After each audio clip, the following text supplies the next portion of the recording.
बेहद भयावह और विकराल होगी कलयुग की आखिरी रात। विष्णु पुराण में खुल गया है राज।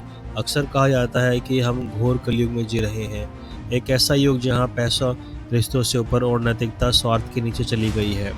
लोग सवाल करते हैं, यहाँ पाप से भरा समय आखिर कब समाप्त होगा। विष्णु पुराण में इस प्रश्न का उत्तर है, कलयुग के अंत में आने वाली वह भयानक रात जो पूरी मानवता को झकझोर देगी। ऐसे में विष्णु पुराण की ये भविष्यवाणी हर किसी को हैरान में डाल सकती है।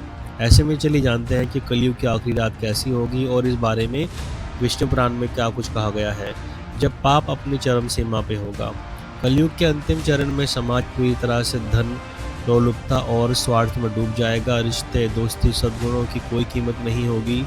अमीर चाहे भ्रष्ट हो, उसे सम्मान मिलेगा, जबकि गरीब और गुणी लोग उपेक्षित रहेंगे। नैतिकता और धर्म का लोप हो जाएगा और पर पाप सर्वोच्च स्थिति में पहुंच जाएगा।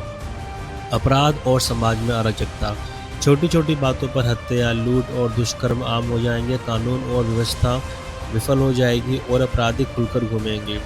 लोग रात में घर से बाहर निकलने से डरेंगे क्योंकि हर तरफ डर और अराजकता का माहौल होगा। यहाँ अंदर कायम राज समाज के नैतिकता का पतन का कारण होगी।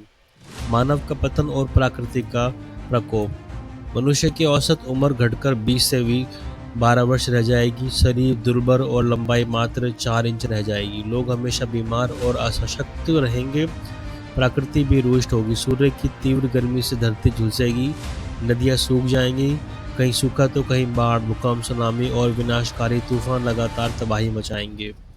कलयुगी अंतिम रात, जब हर चीज नष्ट हो जाएगी, रिश्तों का अंत, भरोसे का टूटना और स्वास्थ्य की पराकाष्ठा नहीं होगी। उस रात के लक्षण, दिया जलाने पर भी रोशनी नहीं दिखेगी। अंधकार सब कुछ निगल लेगा।